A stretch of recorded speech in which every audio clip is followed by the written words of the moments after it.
আপনি একটি top team নিয়ে আর শুধুমাত্র বেসিক স্কিলস সম্পর্কে জেনে ডিএলএস ম্যাচ অথবা লাইভ টুর্নামেন্ট কখনোই উইন হতে পারবেন না। তাই এখন আপনার সময় অ্যাডভান্স স্কিলস সম্পর্কে জানার, যা ব্যবহার করে অপোনেন্ট আপনাকে প্রত্যেকবার ম্যাচ হারায় আর আপনার কিছু করারও থাকে না। আপনি বুঝতেই পারেন না যে আপনার থেকে অপোনেন্টের বল পজিশন এত ভালো হয় কিভাবে। তাই আজকের ভিডিওতে দেখাবো কিভাবে অ্যাটাক করলে বল পজিশন ধরে রাখা যায়, অপোনেন্টের ফরমেশনে গ্যাপ তৈরি করে কি পাসের মাধ্যমে গোল চান্স ক্রিয়েট করা যায়, কিভাবে সঠিক নিয়মে বল কন্ট্রোল করবেন এবং সঠিক সময়ে সঠিক পাসিং টেকনিক ব্যবহার করবেন। তাই ভিডিওটি শেষ পর্যন্ত দেখুন, কারণ শেষের দিকে এমন একটি ট্রিক দেখাবো যেটা ব্যবহার করে খুব সহজেই গোল করার সুযোগ তৈরি করতে পারবেন। চলুন শুরু করা যাক।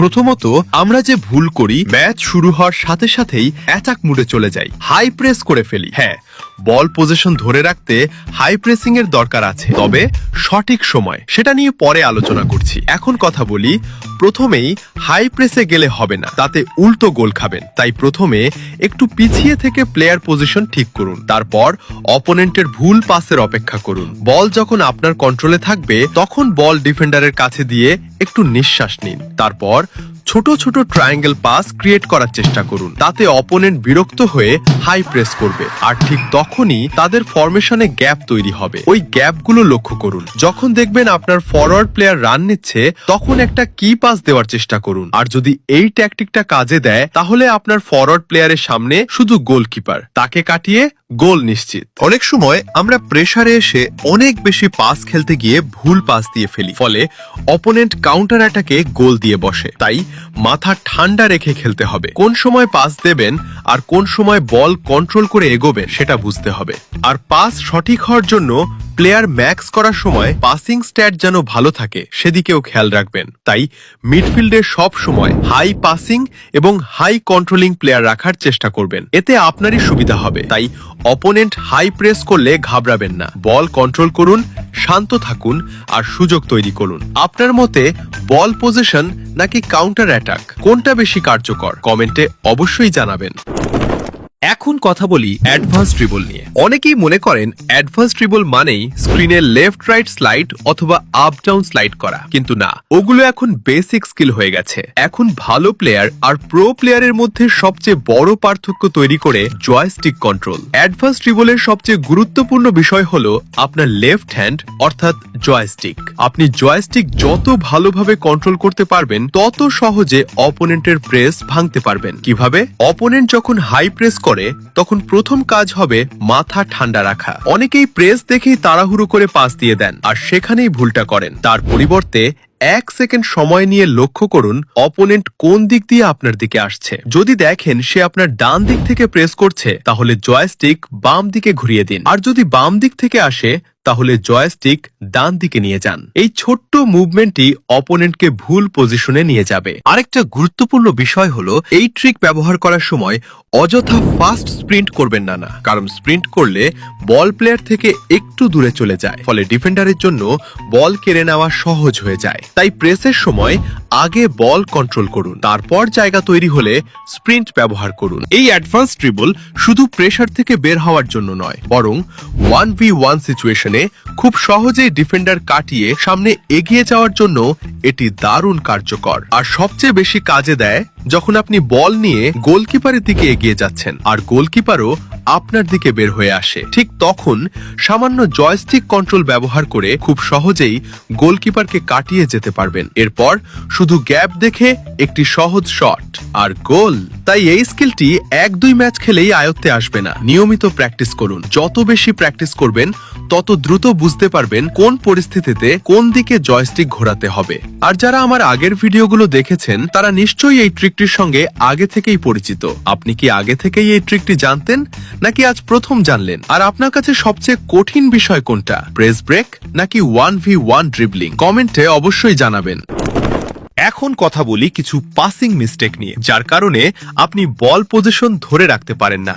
অপোনেন্ট যখন খুব বেশি প্রেস করে তখনই আমরা বল লস করে ফেলি, আসলে তখন ভেবে পাই না কি করব। তাই অপোনেন্ট যখন এমন হাই প্রেস করে তখন একটু খেয়াল রাখবেন আপনার উইঙ্গাররা খালি আছে কিনা। অনেক সময় আমরা সামনে তাকিয়ে পাস দিই, কিন্তু পাশের ফাঁকা প্লেয়ারকে একেবারেই খেয়াল করি না। তাই পাস দেওয়ার আগে 1 সেকেন্ড সময় নিয়ে চারপাশটা দেখে নিন। যদি উইং খালি থাকে তাহলে অপোনেন্টকে একটু কাটিয়ে লং পাস দেওয়ার চেষ্টা করবেন, তাতে খুব সহজেই আপনি কাউন্টার অ্যাটাক দিতে পারবেন। তখন আপনি অ্যাটাক মোডে শিফট করবেন এবং স্ট্রাইকার ডি বক্সে অ্যাভেলেবল হলে ক্রস অ্যাসিস্ট দেওয়ার চেষ্টা করবেন। স্ট্রাইকার ভালো পজিশনে হলে গোলও আসতে পারে, অথবা আপনার উইঙ্গারের শুটিং ভালো থাকলে জয়স্টিক স্কিল ব্যবহার করে ডিফেন্ডার কাটিয়ে কাট ইন শট নেওয়ার চেষ্টা করবেন। এমন পজিশনে গোল হওয়ার সম্ভাবনা অনেক বেশি। তাই এরকম সিচুয়েশন একমাত্র আপনার ভালো পাসিং স্কিল আর ভালো ডিসিশনের কারণেই তৈরি হতে পারে। তাই পাসিং অ্যাকুরেট করার চেষ্টা করবেন। আর মনে রাখবেন, সব সময় কঠিন কি পাস খেলতে হবে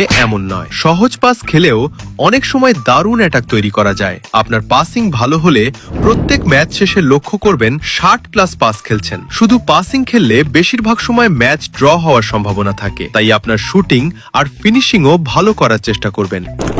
অ্যাডভান্স ড্রিবলিং আর পাসিং শিখে এখন তো আপনি চান্স ক্রিয়েট করতে পারবেন না, কিন্তু আপনার ফিনিশিং যদি খারাপ হয় তাহলে গোল দিতে পারবেন না। তাই এখন কথা বলি কিভাবে ফিনিশিং আরো ভালো করবেন।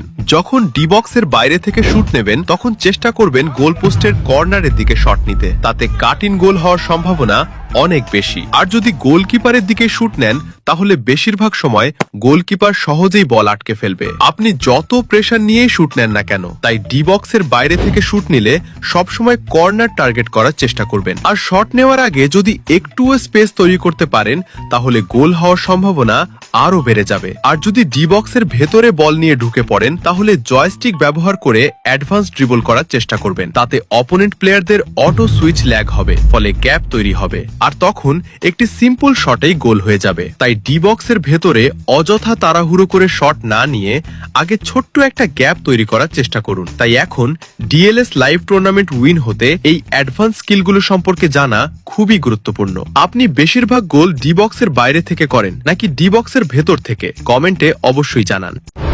এখন কথা বলি পোলাস টিপ ক্রস অ্যাসিস্ট নিয়ে। উইং থেকে ক্রস অ্যাসিস্ট দিয়ে গোল করা এখন আর আগের মতো এতটা সহজ নয়। প্রত্যেকবার ডিফেন্ডার কাটিয়ে আপনার স্ট্রাইকার গোল করতে সক্ষম হবে না। তাই আপনি উইং নিয়ে যখন ক্রস অ্যাসিস্ট দেবেন তখন সি বাটন ব্যবহার না করে আপনার স্ট্রাইকারের দিকে এ বাটনে ক্লিক করে পাস দিন। আর পাস দেওয়ার সাথে সাথেই শট নেবেন না, একটু অপেক্ষা করবেন। বল যখন আপনার স্ট্রাইকারের খুব কাছাকাছি চলে আসবে তখন এ বাটনে একটি সিঙ্গেল ক্লিক করে শট নিন, এতে ফিনিশিং অনেক বেশি ভালো হওয়ার সম্ভাবনা থাকে। তবে পাস দেওয়ার আগে একবার দেখে নিন আপনার স্ট্রাইকার ভালো পজিশনে আছে কিনা, কারণ স্ট্রাইকার যদি ডিফেন্ডারের পেছনে আটকে থাকে তাহলে এই ট্রিকটিও কাজে নাও দিতে পারে। এই ট্রিকটি এখন খুবই কাজের, তাই অবশ্যই কয়েকটি ম্যাচে প্র্যাকটিস করে দেখবেন। আশা করি ফলাফল আপনি নিজেই বুঝতে পারবেন। তো বন্ধুরা, আজকের ভিডিওতে আমরা আলোচনা করলাম ডিএলএস লাইভে ball position, advance dribbling, passing, finishing এবং ক্রস অ্যাসিস্টের কিছু গুরুত্বপূর্ণ